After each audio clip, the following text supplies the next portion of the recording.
What is up, super fam and bro vengers alike? I am Sensei Finito, aka Vane Sensei, and welcome to Marvel Bros, where we discuss all things Marvel and everything pop culture. And today we are going to be checking out the Rebel Moon Part 2 official trailer that's going to be coming to Netflix later this year, and this movie is titled The Scargiver. So, I don't know if you guys were here for the first watch party that we did for Rebel Moon, but I went into it, of course, having high hopes and an open mind, or high expectations of an open mind.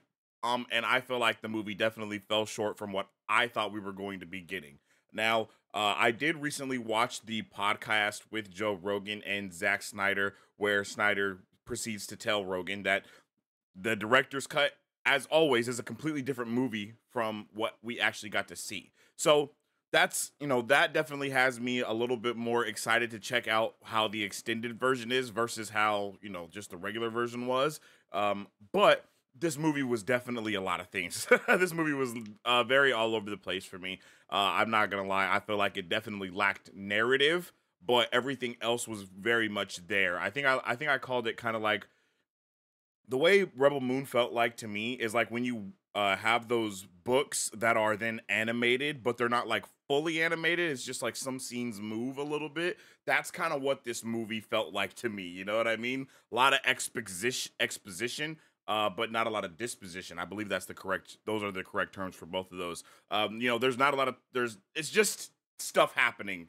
A bunch of cool things kind of put together. And there's nothing wrong with that. And I think that's what he even set out to create. After watching the interview again, I understand a lot more that is what he wanted to do, kind of just create whatever he wanted. And that's definitely what this is. But it's kind of crazy to me that the director's cut is going to be even more what he wanted than what this was. So hold on to your seats. But with all that being said, we have the Part 2 trailer that has dropped today, and we're going to check it out right now. Like I said, there's a lot of stuff going on with this movie, and I believe this is supposed to be like the war one, right? Like this is where we go to war. This is where we're about to get in the nitty-gritty. The first movie was setting all of that up. This movie is going to be doing a lot of the action, and then I'm not sure what the third movie is going to be doing, but we know that there is going to be a third one.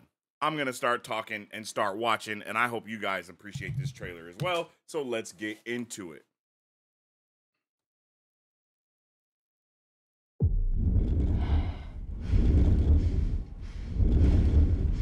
I actually really like the actor too.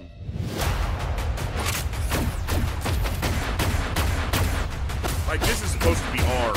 You can so tell. Ooh.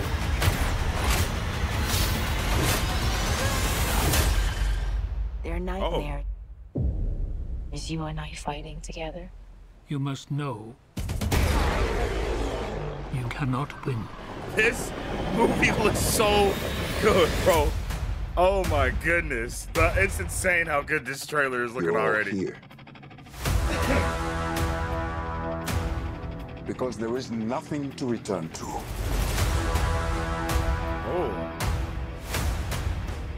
Dark days lie ahead of us all. What the hell? We will teach you how to fight. That's impressive.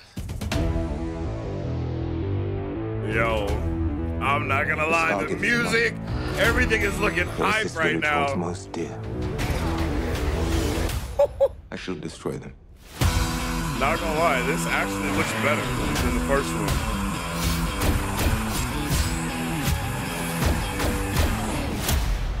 I have no choice but to fight.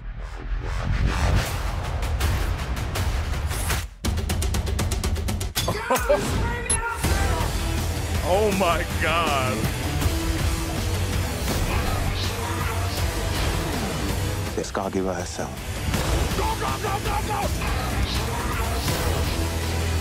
Are you truly prepared to allow this to continue in your name? I'm sorry. I won't allow this. I'm sorry, that was kind of funny. I'm not gonna lie.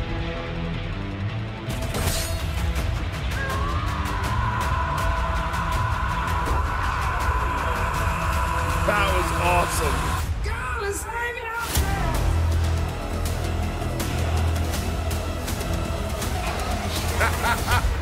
I'm not gonna lie, that trailer was actually crazy hype. Like, that trailer was hella hype. Yo, if Netflix don't know how to do anything, bro, they know how to give you a crazy hype trailer that is going to make you be entirely invested in what's going on here. I am so ready for this movie, even though I know, like, it's probably going to be filled with unnecessary slow motion. I'm not gonna lie, that was my biggest gripe from the other movie, is there was so much slow motion, and it just drove me insane.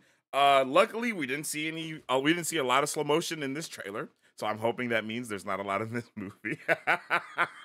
But 100%, this looks awesome. I think that's one thing everybody can say, no matter if you like Snyder or if you don't like Snyder stuff, whether you enjoy it or if you don't, no matter what, his stuff always looks really good. Like, it looks really fun. It looks like people are having a good time on the set. It looks amazing. Like, this trailer is actually beautiful. Okay, one second. I just saw something that was another gripe that I had in the other movie. But this looks incredibly beautiful. Look. Okay. All right, hear me out. Where am I at? Let me move my face real quick. Okay. Now, if you look at this, right? If you look at this entire top portion of this, okay? Wait, I guess I need to be back on screen. Hold on. Now, if you look at all of this stuff up here, right? If you look at everything on this area and then look down here, it's noticeably blurry as hell down, like, at the bottom, like, near the subtitles. It's noticeably extremely blurry, and I'm not understanding what the reason for that is, okay? It's not like, oh, it's motion blur because the camera is moving. No, because everything else isn't blurry.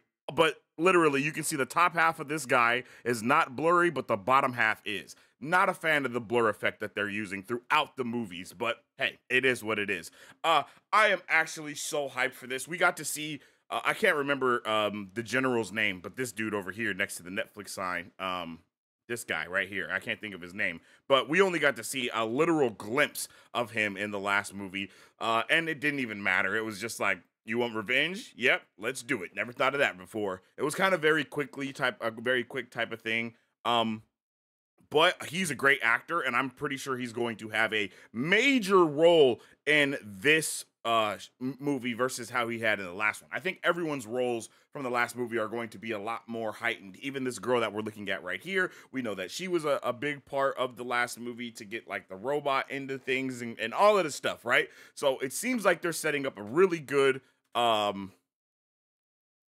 setting up for war, basically. We know it's going to be a giant training montage into war. That's kind of what this movie is going to be. Train, fight.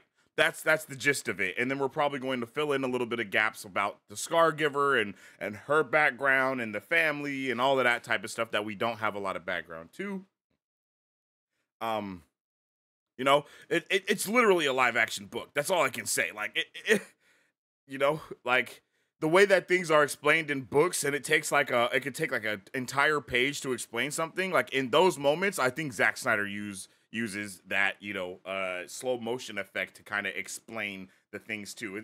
He makes movies in a book kind of way, and it works. Oh my God. And it works and it doesn't work, right? Like, look at how beautiful this scene is right here. That was beautiful. This is beautiful as well. Like, and then what was that? Like, what was that? What was that? What was that blur effect that they just had right there? What was that? Look at that. I'm not trying to be too nitpicky, but why is it like this? Why does it look like that?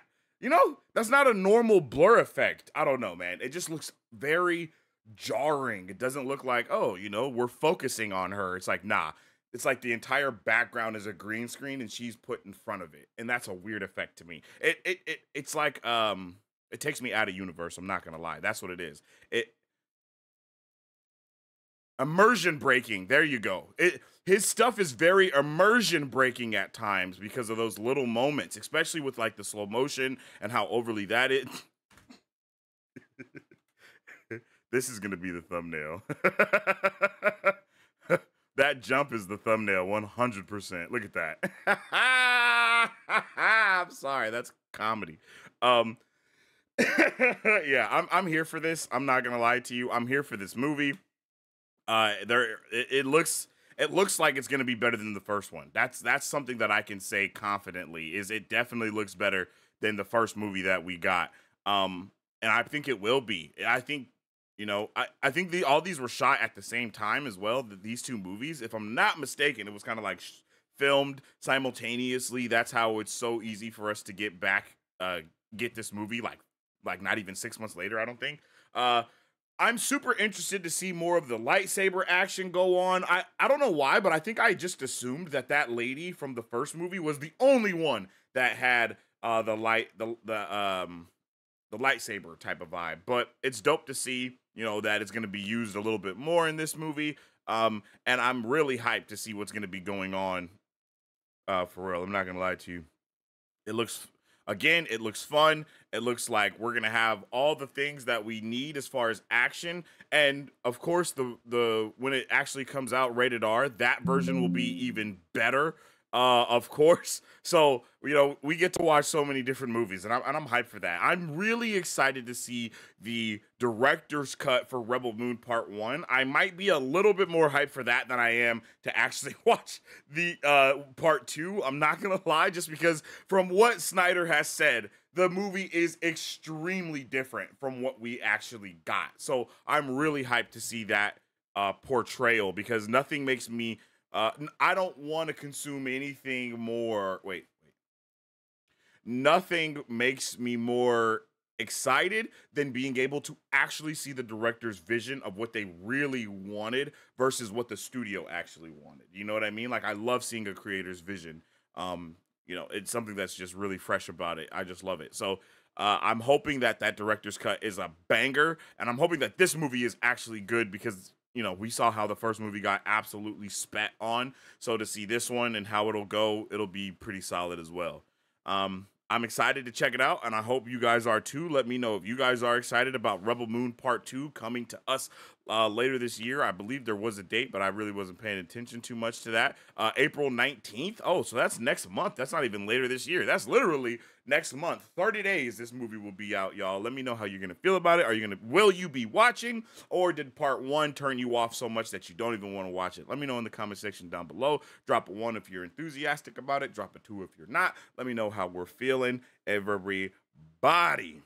And with all that being said, I appreciate you for tuning in today, and I hope you have a fantastic day. Make sure you follow us on social media at Marvel Bros to stay up to date with all things Marvel and everything pop culture. You can also follow me on social media at Sensei Finito to stay up to date with all my thoughts, theories, and opinions on whatever particular thing I may be partaking in at that particular time. And you already know you can check out the podcast wherever you check out podcasts at, so you can tune in, vibe with us, chill with us, all that good stuff. Put it in your search bar, leave a review, let us know how we do. I definitely appreciate you.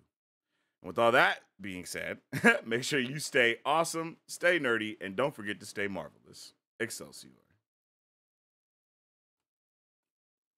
If you guys would like to support Marvel Bros, all you gotta do is visit our website at www.marvelbros.com and buy some merch. Represent the superfan.